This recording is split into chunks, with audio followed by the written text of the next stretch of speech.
امریکہ نے مفاہمتی یادداشت کی بار بار خلاف ورزی کی، ثابت ہو گیا ٹرمپ کے دستخط کی کوئی حیثیت نہیں۔ ایران کے سپریم لیڈر مجتبی خامنائی کا قوم کے نام پیغام، کہا امریکہ نے بار بار معاہدے کی خلاف ورزی کر کے اپنا اصل چہرہ دکھا دیا۔ بالادستی اور جارحیت امریکی پالیسی کا لازمی حصہ ہے، تکبر، خود پسندی اور خونخواری امریکہ کا وتیرہ ہے۔ اس وقت قومی اتحاد کا تحفظ ہر فرد کی ذمہ داری ہے۔ سیاسی اختلافات اور سماجی تقسیم کو ہوا دینے سے اجتناب کیا جائے۔ ملکی یکجہتی کے فروغ میں ذمہ دارانہ اور انقلابی عناصر کا کردار نہایت اہم ہے۔ امریکہ اپنی ذلت کا راستہ اختیار کرنا چاہتا ہے تو ہم تیار ہیں۔ امریکہ کو ناقابل فراموش سبق سکھانے کے لیے پوری طرح تیار ہیں۔ دشمن کو شدید رسوائی کا سامنا کرنا ہوگا۔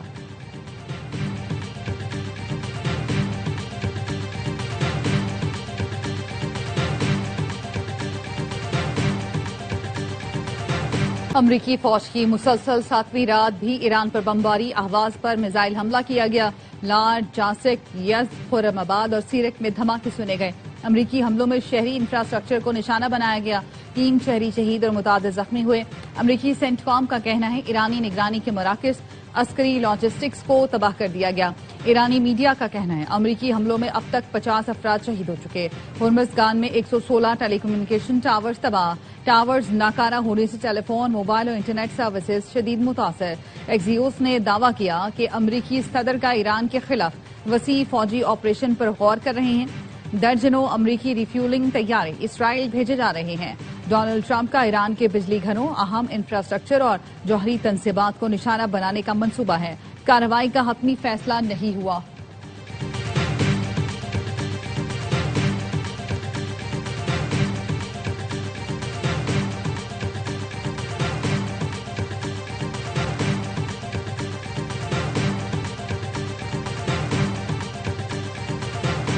ایران کا امریکہ سے معاہدہ معطل کرنے کا اعلان۔ تکنیکی مذاکراتی ٹیم کے سربراہ کاظم غریب آبادی نے کہا امریکہ نے اسلام آباد مفاہمتی یادداشت کے تحت وعدوں کی خلاف ورزی کی۔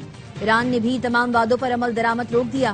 امریکہ سے مذاکرات تعطل کا شکار ہو چکے، واحد ترجیح ملکی دفاع ہے۔ امریکی جارحانہ اقدامات کا جواب دیا جائے گا۔ دفاع کے لیے ہر قدم اٹھانے میں حق بجانب ہے۔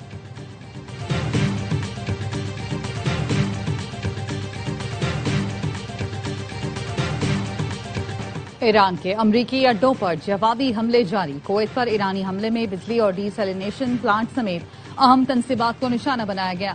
میزائلوں اور ڈرونز کا ملبہ مختلف علاقوں میں گرا۔ حملوں کے بعد کویت ایئرپورٹ پر فلائٹ آپریشن عارضی طور پر روک دیا گیا۔ پاسداران انقلاب کے مطابق بحرین میں ڈرونز کے ڈیپو اور مصنوعی ذہانت کے مرکز کو بیلسٹک میزائلوں اور ڈرونز سے تباہ کر دیا گیا۔ قطر میں امریکہ کے العدید ایئر بیس کو بھی نشانہ بنایا گیا۔ امریکی فوج کی معاونت اور رہنمائی میں آبنہ ہرمز سے گزرنے والے 4 جہازوں کو میزائل اور ڈرون کارروائی کر کے روک دیا گیا۔ پاسداران انقلاب نے جہازوں کے مالکان کو خبردار کرتے ہوئے کہا اس علاقے سے گزرنے کے لیے دی گئی ہدایات کی پابندی کریں۔ پاسداران انقلاب کا 2 آئل ٹینکرز کے بارودی سرنگوں سے ٹکرا کر تباہ ہونے کا دعویٰ۔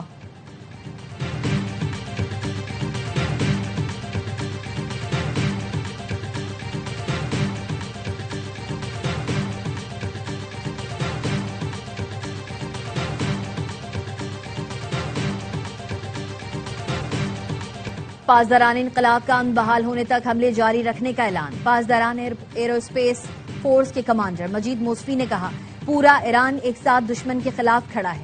ایرانی شہریوں یا پابندی ڈھانچے پر مزید حملے کیے تو اس سے زیادہ سخت جواب دیں گے۔ پاسداران انقلاب نے خبردار کیا ہے کہ امریکہ کو فوجی اڈے دینے والے ملک مناسب جواب کے لیے تیار رہیں۔ شہریوں کو ممکنہ فوجی اہداف سے دور رکھیں۔ وقت آنے والا ہے جب ایرانی فوج اور امریکی سینٹرل کمانڈ کے خلاف آپریشن شروع کرے گی۔ ایرانی بحریہ کی امریکی افواج کی نقل و حرکت اور فوجی ساز و سامان پر نظر ہے۔ خطے کے پانیوں میں امریکی سینٹ کام کے خلاف آپریشن قریب ہے۔ انتظار کریں اور دیکھیں۔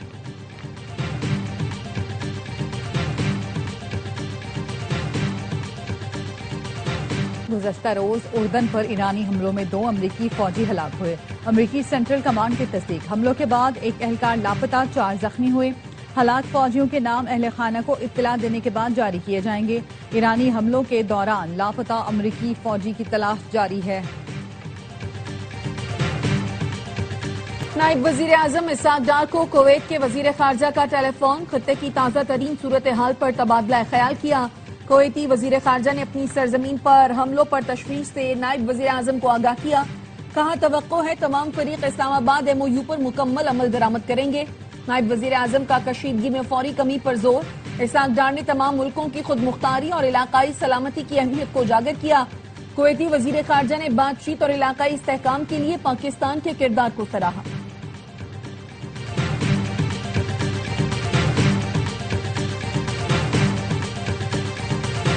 اسرائیلی وزیر اعظم نیتن یاہو کی گرفتاری کا حکم دینے پر غور کر رہا ہوں. نیو یارک ٹائمز کو انٹرویو میں نیو یارک کے میئر زوران ممدانی کا کہنا تھا. ستمبر میں اقوام متحدہ جنرل اسمبلی کے موقع پر نیتن یاہو کی گرفتاری کا حکم دینے پر غور کر رہا ہوں.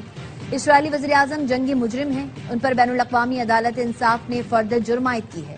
اس حوالے سے وہی کروں گا جو قانون اجازت دیتا ہے.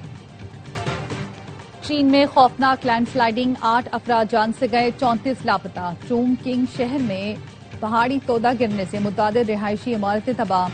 لاپتہ افراد کی تلاش کے لیے ریسکیو آپریشن جاری. ناروے میں لگنے والی ہولناک آگ نے 100 سے زائد مکان جلا دیے.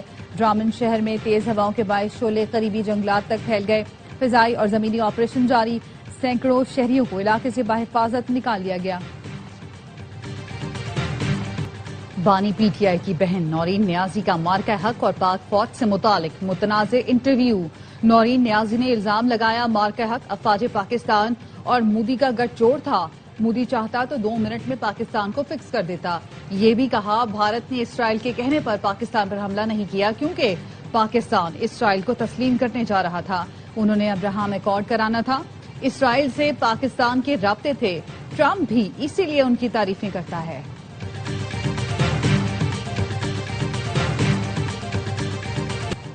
نورین نیازی کا فاشسٹ مودی کے حق میں بات کرنا شرمناک، قابل مذمت ہے. بیان ان کے بھائی کی سوچ کی عکاسی کرتا ہے. وزیر اطلاعات پنجاب عظمی بخاری کا رد عمل. کہا اس فیملی کو پاکستان کی ہر کامیابی سے تکلیف ہوتی ہے. یہ دنیا کی عقل کل شخصیات ہیں یا پاگل ترین نمونے. پاک فوج کی کامیابیوں پر پوری قوم کو فخر ہے. مارکہ حق میں افواج پاکستان اور شاہینوں نے تاریخی کارنامے رقم کیے. دفاعی تجزیہ کاروں نے نورین نیازی کا بیان افسوسناک، غیر ذمہ دارانہ اور مضحکہ خیز قرار دے دیا. کہا فیلڈ مارشل کی قیادت میں پاک افواج نے دنیا میں اپنا لوہا منوایا. ملک دشمنی میں یہ بہت آگے بڑھ گئے. ان کی اور ان کے بیانیے کی پاکستان میں اب کوئی جگہ نہیں. سیکیورٹی فورسز نے وانا میں دہشت گردی کی بڑی کوشش ناکام بنا دی. ایک خارجی جہنم واصل، 5 زخمی. غوقہ میں بارود سے بھری گاڑی خودکش حملے سے پہلے تباہ کی گئی. سیکیورٹی ذرائع کا کہنا ہے خودکش حملے کے لیے تیار گاڑی کی 3 دن سے نگرانی کی جا رہی تھی. آبادی سے دور نکلتے ہی نشانہ بنایا گیا. بارود سے بھری گاڑی اور موٹر سائیکل تباہ ہو گئی. وزیر داخلہ محسن نقوی کا سیکیورٹی فورسز کو خراج تحسین. کہا سیکیورٹی فورسز نے کمال مہارت کا مظاہرہ کرتے ہوئے شہریوں کے جان و مال کا تحفظ یقینی بنایا.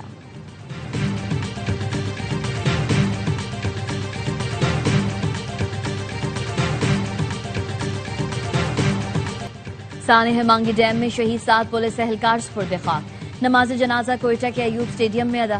اپوزیشن لیڈر محمود اچکزئی، وزیر داخلہ ضیاء لانگو، سینیٹر منظور کاکڑ اور ارکان صوبائی اسمبلی سمیت لوگوں کی بڑی تعداد نے شرکت کی. حکومت اور دھرنا کمیٹی میں تحریری معاہدہ طے پایا. زیارت واقعے کی تحقیقات کے لیے جوڈیشل کمیشن تشکیل دیا جائے گا. وزیر اعلیٰ بلوچستان کی سربراہی میں اپوزیشن اور شہداء کے لواحقین کا مشترکہ اجلاس ہوا. لواحقین کی کفالت بچوں کی تعلیم اور معاوضہ پالیسی کے مطابق فراہم کیا جائے گا. سربراہ حکومتی کمیٹی بخت محمد کاکڑ کا کہنا ہے حکومت شہداء کے لواحقین کے تمام جائز مطالبات پورے کرے گی. کسی کو تنہا نہیں چھوڑا جائے گا.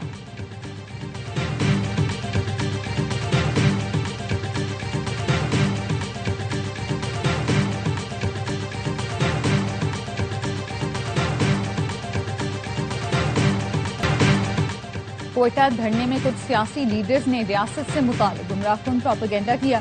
پاکستان کے خلاف جاری منظم سازش کو پاک فوج اور بلوچ عوام ناکام بنائیں گے. وزیر اعلیٰ سرفراز بگٹی کا ISPR سمر کیمپ سے خطاب. کہا TTP BLA سمیت سب کی نانی بھارت کی خفیہ ایجنسی را ہے. دہشت گرد تنظیموں کی را سے فنڈنگ اور ٹریننگ ہوتی ہے. مانگی ڈیم کو اس لیے نشانہ بنایا گیا کیونکہ یہ بلوچستان میں پانی کی فراہمی کا اہم منصوبہ ہے. واقعے پر جوڈیشل کمیشن بنا دیا گیا. تمام حقائق قوم کے سامنے آ جائیں گے. بلوچستان میں امن آئے گا، آپ تبدیلی دیکھیں گے. بلوچستان قوم کی طرف بڑھنے سے کسی کا باپ نہیں روک سکتا. پاکستان اور بلوچستان لازم و ملزوم ہے.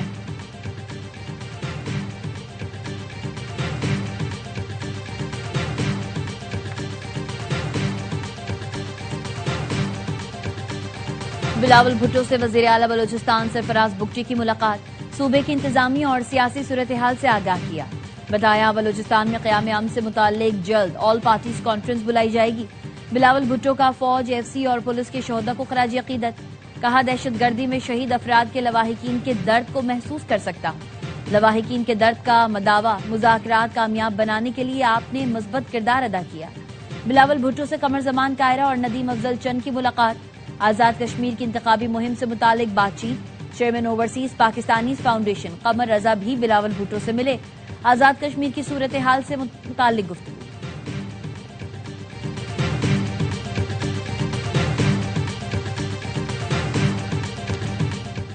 میرا مقام جموں کشمیر کے مہاجرین کے پاؤں کی خاک برابر بھی نہیں، کشمیریوں کو ان کی پاکستان سے وابستگی کے ساتھ ناپتا ہوں۔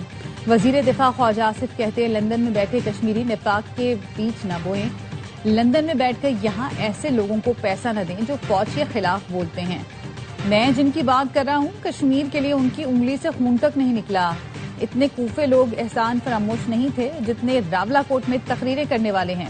پاک فوج سیاچن کی پہاڑیوں سے لے کر نیلم وادی تک آپ کی حفاظت کر رہی ہے، جب جوان اپنا سینہ تان کر آپ کی سرزمین کی حفاظت کرے تو عزت ان کا حق ہے۔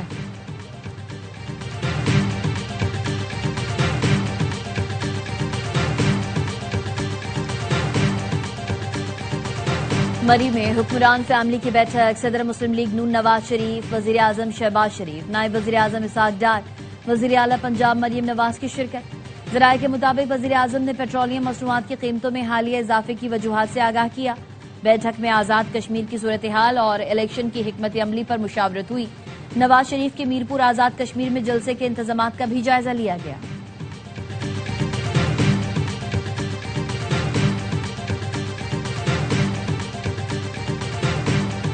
کوئی طاقت کشمیر کو پاکستان سے الگ نہیں کر سکتی، کشمیر میں اس وقت 100 ارب روپے کے منصوبے جاری ہیں، دوسروں پر تنقید کرنے والے اپنے صوبے میں کچھ نہیں کر سکے۔ پنجاب کی سینئر وزیر مریم اورنگزیب کا گجرخان میں آزاد کشمیر انتخابات سے متعلق عوامی اجتماع سے خطاب، کہا کشمیر کے ہر ترقیاتی منصوبے پر نواز شریف کا نام ہے، عوام جھوٹے نعرے اور وعدے کرنے والوں کو پہچان چکے، ہم نعرے نہیں عملی اقدامات پر یقین رکھتے ہیں۔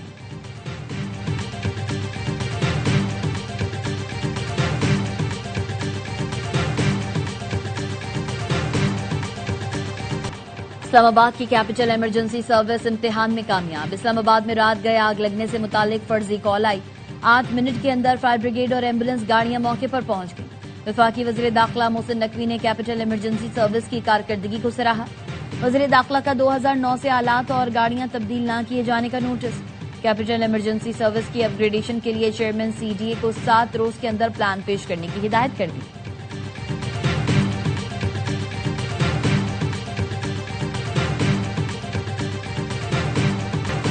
اور تھریز انٹرٹینمنٹ کی پیشکش ڈرامہ سیریل در نجات کے پہلے ٹیزر کی بے انتہا مقبولیت کے بعد دوسرا ٹیزر ریلیز کر دیا گیا۔ ڈرامے کے پروڈیوسر سلمان اقبال، سونیا خان اور شہریار منور ہیں۔ میگا سٹار کاسٹ کے پہلے ٹیزر نے ہی ناظرین کے دلوں میں گھر کر لیا۔ شہریار منور، درفشاں سلیم، شہر ہاشمی، نمیر خان، ثانیہ سعید اور صبا حمید نمایاں کردار ہیں۔ ڈرامہ در نجات کو عمیرہ احمد نے تحریر کیا، ہدایت کار ثاقب خان ہے، تو دیکھنا نہ بھولیے ڈرامہ در نجات بہت جلد صرف AR ویڈ ڈیجیٹل پر۔